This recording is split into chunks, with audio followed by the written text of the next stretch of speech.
Bonjour à toutes et tous, vous écoutez First Print, votre podcast comics préféré pour une nouvelle émission du format Super Friends. C'est le podcast dans lequel on va à la rencontre des personnes qui font vivre le monde de la bande dessinée par leur travail, la pop culture. Et aujourd'hui, on est vraiment dans un format plutôt franco-belge. D'ailleurs, je pense que ce sera hébergé avec nos amis de 9e art / Bubble pour aborder une bande dessinée qui s'appelle Copenhague, qui est sortie aux éditions d'Argo. Et on a le plaisir d'accueillir l'équipe créative de ce titre, une équipe très prolifique qui a produit déjà de nombreux albums ensemble. Alors on a Anne-Caroline Pandolfo, bonjour. Bonjour. J'espère que tu vas bien. Oui, je vais bien. Très bien. Et alors, par contre, je vais juste te demander, parce que je veux pas écorcher la façon dont se prononce ton prénom, ton nom de famille, si tu veux bien juste dire bonjour. Oui, bien sûr. Donc, je m'appelle Terkel Risbjerg. Voilà, Terkel Risbjerg. Très bien. Voilà, je suis très nul là-dedans.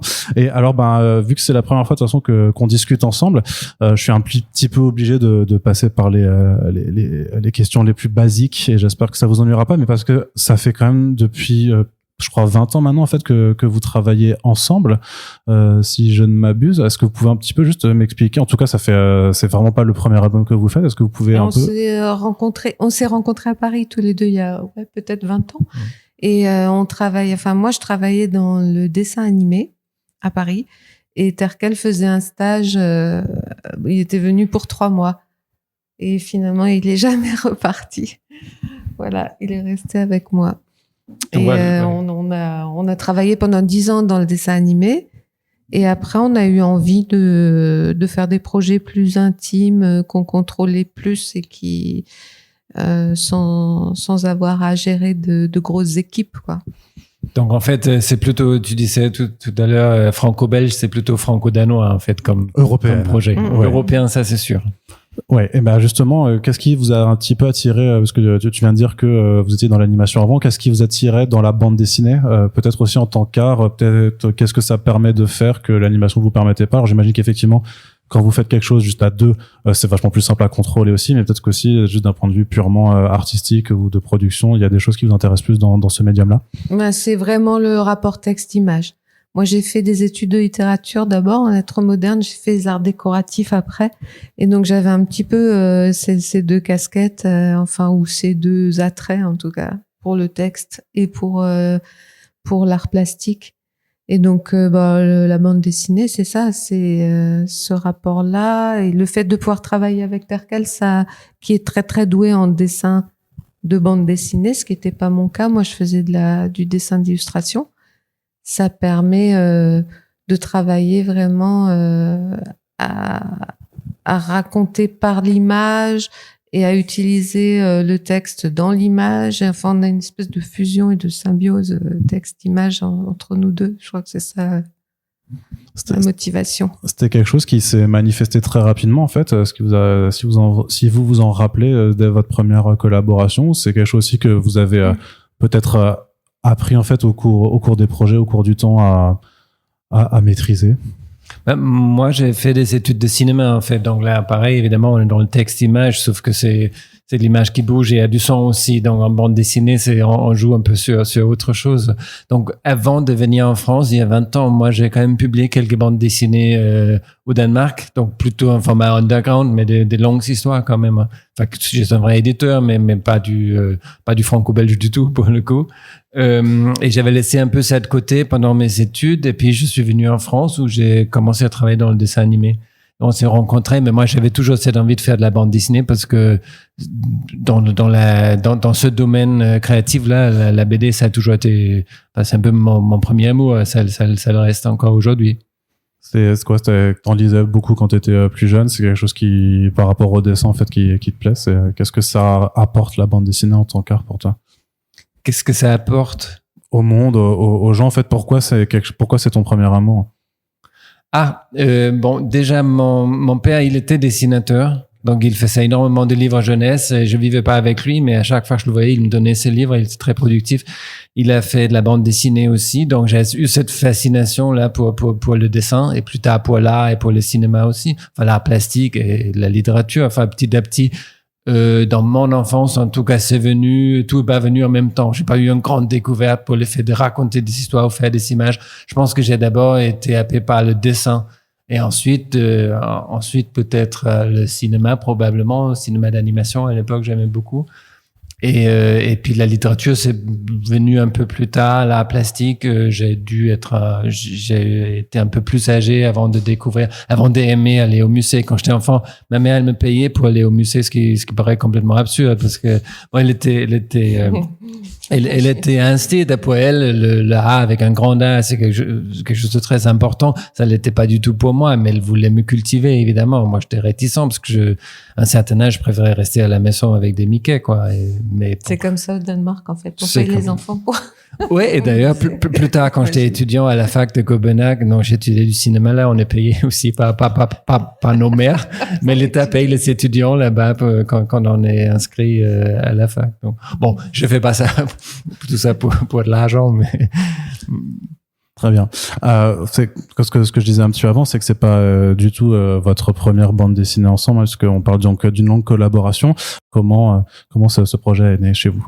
Mais alors, Terkel et moi, on vit ensemble aussi. On a des enfants ensemble. Terkel est né au Danemark, donc c'est une ville qu'on visite au moins une fois par an et parfois plus, et qu'on connaît très bien. Et dans plusieurs de nos livres, on a fait référence soit à la littérature scandinave, soit en tout cas à Copenhague ou au Danemark. Et là, on a eu envie d'en faire vraiment un personnage principal. Et puis, je pense que inconsciemment, au moment du Covid, on a tous eu un petit peu peur.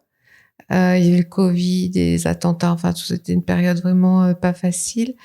Et on a vu que tout le monde se mettait à apprendre à chanter, à danser, à faire du pain, à devenir créatif pour se sortir un petit peu du marasme ambiant. Et j'ai pensé à ce moment-là, et t'imagines qu'est-ce que ce serait si on perdait cette capacité ou si on n'avait pas cette capacité en fait de s'échapper par l'imaginaire. Et ça, plus Copenhague, plus tout ça, ça s'est mélangé. Il y a des connexions qui se sont faites et j'ai eu comme une espèce de vision de cette idée d'une sirène morte, une sirène qui existe. Tout le monde connaît les sirènes, mais ça n'existe pas. Donc il y a une espèce de petite gymnastique mentale à faire comme ça pour imaginer la mort d'une sirène dans la réalité. Et ça m'a paru être un super point de départ dramatique et même tragique qui pourrait vraiment mettre en émoi tout le pays et nous montrer, enfin en tout cas incarner l'idée de ce que ce serait que de perdre cet émerveillement de l'enfance ou cette capacité à imaginer, quoi. C'était le départ du projet. Et ensuite, alors comment est-ce que ça, parce qu'en fait on a ce point de départ, donc la mort de la sirène, on est un peu dans une forme de thriller parce qu'il y a une enquête qui est menée, mais en même temps il y a aussi une touche de comédie romantique, on peut dire, ça même de drame aussi sur les relations mère-fille. En fait on brasse pas mal de thématiques ou même de registres de types d'histoires. Beaucoup de codes, ouais, on a joué avec plein de codes pour en essayant d'en rire aussi, pour créer des situations comiques. C'est-à-dire qu'on est parti d'un drame et on essaye ensuite d'en sortir par l'humour, par la comédie et pour créer des situations comiques, on s'est trouvé souvent à paraphraser un petit peu le polar, la romance à l'américaine où on court après l'avion, la comédie, enfin.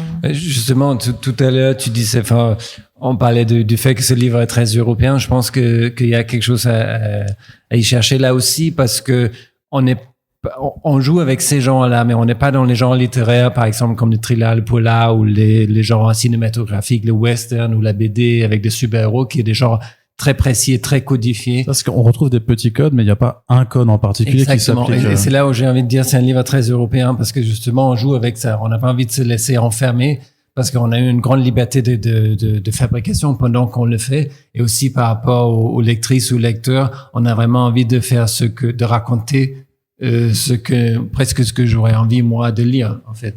Donc de pas se mettre pas de fermer de porte, se permettre tout. Tant que on s'amuse et il y a un fond, c'est vraiment ça le moteur pour ce genre de travail. Sinon, en plus, sur 300 pages, on pourrait s'ennuyer si on se sentait contraint. Mais de ma part, ça n'a jamais été le cas sur le travail de ce livre.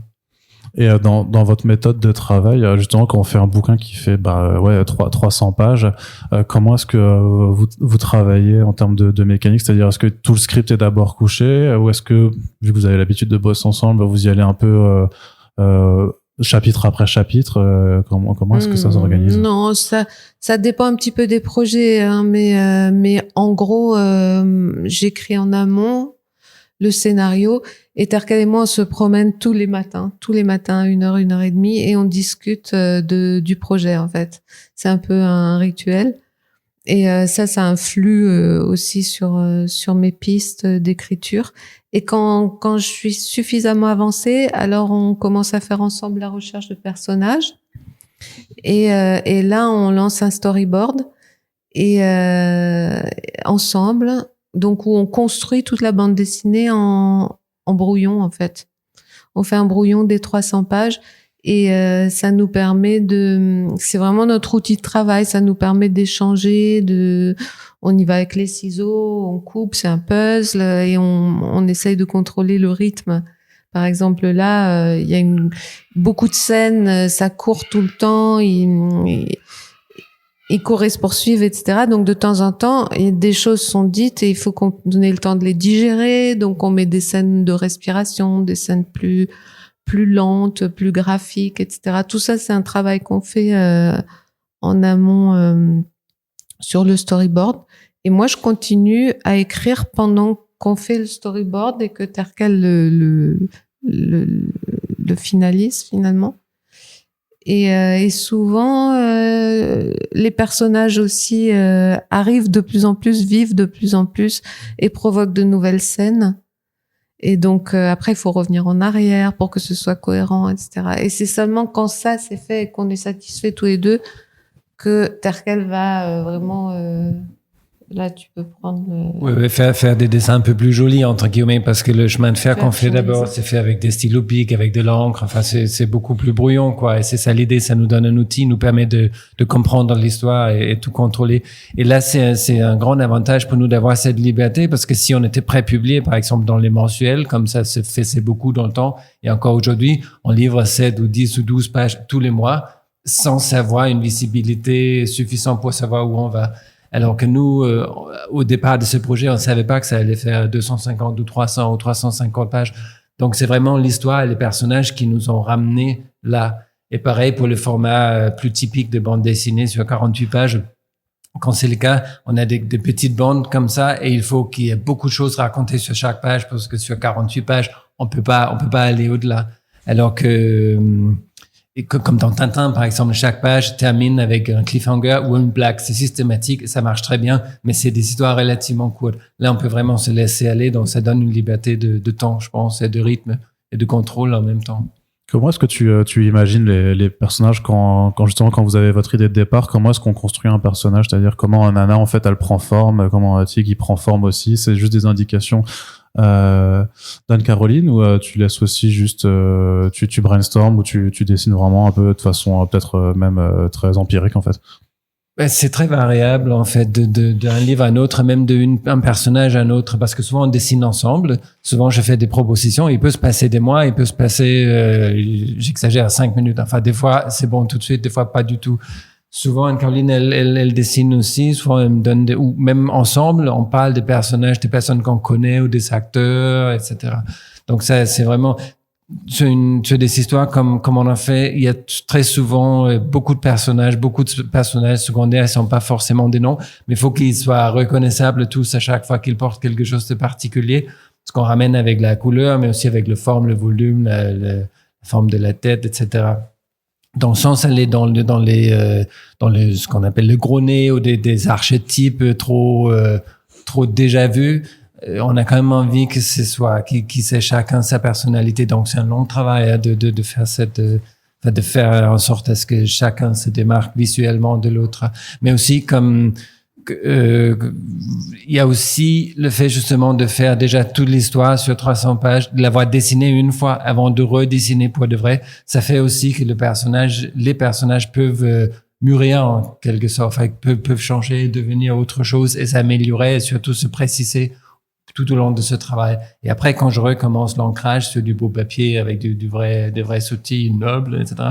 Là, normalement, au mieux, et je pense que c'est le cas dans Copenhague, là, je sais à quoi ils ressemblent ces personnages, je sais comment ils bougent, je connais leur poids, leur volume, etc. Donc, ce que tu disais avant, c'est qu'il y a quand même une partie parfois où on se laisse surprendre par l'histoire qu'on est en train de raconter ou par ce que les personnages vivent en eux-mêmes. Et ça a été le cas en fait sur Copenhague aussi, d'avoir des directions, des sous-intrigues peut-être qui apparaissaient pas au départ. Et oui, c'est sûr. Mais là, il parle de la recherche de personnages, mais parfois on les imagine et ils évoluent vraiment en fonction des scènes. Et il y a un moment donné où on les a vraiment dans les doigts. Et là, on a envie de s'amuser avec et on regrette souvent les premières scènes où le personnage n'est pas encore assez présent, pas assez vivant, donc on revient en arrière et c'est vrai qu'on dit que les personnages ont une vie propre, mais ils ont une vie propre. Ils nous entraînent vraiment. À un moment donné, quand ils sont bien, ils entraînent vraiment l'histoire, ouais. Alors, est-ce que c'est dur de leur dire au revoir quand... C'est super dur de leur dire au revoir. À chaque fois, on est complètement frustré à la fin d'un album quand on a des personnages auxquels on s'est attaché, comme les derniers là. Et à chaque fois, je pense, on envisage de faire la suite. Enfin, on se dit, il faudrait faire la suite. Et puis, on est parti sur un autre projet, puis on va plus loin et ça se fait pas. Là, on l'a sérieusement envisagé sur celui-là. On est sur un autre projet maintenant. Mais on aimerait bien les retrouver. En plus, à la fin, bon, alors je vais pas divulgacher, mais il y a une ouverture possible pour continuer. Qui pourrait donner une suite à ces aventures. Ouais. J'avais une autre question d'un point de vue du dessin, peut-être que ça se travaille aussi sur le script, c'est qu'on a quand même pas mal de scènes muettes, notamment on ouvre sur une longue séquence de fanfare dans Copenhague, et même toute cette séquence d'ouverture, en fait, a beau ne pas avoir de dialogue, ça se voit, alors que ce soit dans la composition ou dans ce qui est montré, en fait, que c'est très bruyant, en fait, sa vie, c'est une scène qui vit énormément, et à l'inverse, on a d'autres scènes qui, là aussi, sont sans dialogue et qui, par contre, laissent complètement une impression de calme. Et je veux savoir, j'imagine que vous le travaillez, c'est aussi, en fait, c'est cette façon de faire du bruit ou du silence dans les planches de BD. Je veux savoir, comment vous travaillez ça. Oui, complètement. Ça, c'est très conscient aussi. Et ça, c'est quelque chose qui fait que la bande dessinée, c'est très, c'est plein de défis, en fait. Parce que, justement, on n'a pas le temps. C'est-à-dire, au cinéma, le réalisateur ou la réalisatrice contrôle complètement le temps ouais, on peut regarder en arrière sur un DVD ou si on regarde sur YouTube, mais le temps, en principe, est contrôlé. Le temps de lecture, on peut jamais savoir le temps que les gens passent sur telle ou telle image. Et pareil, il y a une contrainte aussi du fait qu'on n'a pas de son. Donc, pour moi, c'est pas du tout une média pauvre. La bande dessinée, par contre, c'est une manière de raconter qui est plein de défis. Il y a plein de choses à contourner tout le temps pour réussir, comment dire, on cherche pas à être réaliste à tout prix, mais pour donner vie aux personnages et à leur décor et à l'atmosphère, il y a toujours des manières on est obligé d'essayer de faire croire aux gens qu'ils vivent, alors que c'est de l'encre tout le monde sait, c'est de l'encre sur du papier. Mais c'est comme parfois sur les langues étrangères, quand on parle une langue étrangère et qu'on ne sait pas comment dire littéralement quelque chose qu'on a dans la tête, et si t'as un bon prof, il va te dire dis-le autrement. Et la bande dessinée, c'est un peu comme ça. On a besoin d'avoir du son, il faut trouver une astuce pour le dire autrement, pour dire le son autrement que par le son. On a utilisé aussi le son avec l'accent de tu. Ouais, je voulais venir sur en fait sur la façon dont il parle, où on se le dit. Alors moi, je suis jamais au Danemark et je sais pas comment ça se parle, mais quand on lit ces dialogues, effectivement, moi je me le lisais avec un accent qui était sûrement plus allemand ou belge, quoi, mais on sent qu'il y a une façon différente de prononcer. Et d'ailleurs, même j'imagine qu'il y a une version où les dialogues en danois restent en danois, parce que il y a des notes de traduction dedans. Ça c'était un peu comique, parce que c'est un effet de comique, ouais, parce qu'en réalité c'est écrit vraiment en français. Ah, ok, bon. Et on s'est dit, on aurait pu faire parler les Danois tout le temps en danois, mais ça aurait été un petit peu fatigant quand même pour le lecteur. Donc, comme on voulait que l'histoire soit fluide et entraînante et que ça aille vite, etc., on les a fait parler français. Ça va être compliqué à traduire en danois d'ailleurs, parce que c'est vendu au Danemark. Ouais, c'est-à-dire, dans l'ensemble du livre, il y a peut-être 3 astérisques en bas de page, et c'est pour rigoler. Si on a dû faire tout en danois. Il y a des gens très crédules comme moi qui peuvent le croire vraiment. 5 astérisques sur chaque page, c'est insupportable à lire. Enfin, ça le serait. Mais justement, parce qu'il y a aussi même cette touche un peu d'absurde, j'ai trouvé à plusieurs égards. Enfin, parce que même si on parle quand même effectivement de la mort d'une chimère, enfin d'une créature qui n'existe pas, on a aussi parfois des animaux qui se mettent à parler. Et ça aussi, c'est pour amorcer encore plus de décalage avec notre monde réel. C'est une touche de poésie. C'est aussi, enfin, c'est pour plusieurs raisons, je pense, mais parce que la grosse thématique du livre, c'est l'enfance, l'émerveillement de l'enfance, qu'on a joué là-dessus un peu dans toutes les scènes. Donc les animaux parlent, on a les vieilles personnes qui sont un peu timbrées comme ça, les codes avec lesquels on s'amuse, les vélos, enfin tout est l'occasion de jouer en fait. Très bien. Écoutez, je vous remercie en tout cas de m'avoir accordé ce petit temps en fait pour discuter autour de Copenhague. Et pour celles et ceux qui nous écoutent, je vous rappelle que c'est tout simplement disponible en librairie aux éditions d'Argo. Et puis vous êtes a priori déjà au travail sur le prochain album, oui, dont vous ne pouvez rien dire évidemment pour le moment. Merci beaucoup d'avoir été là. Merci, au revoir. Merci.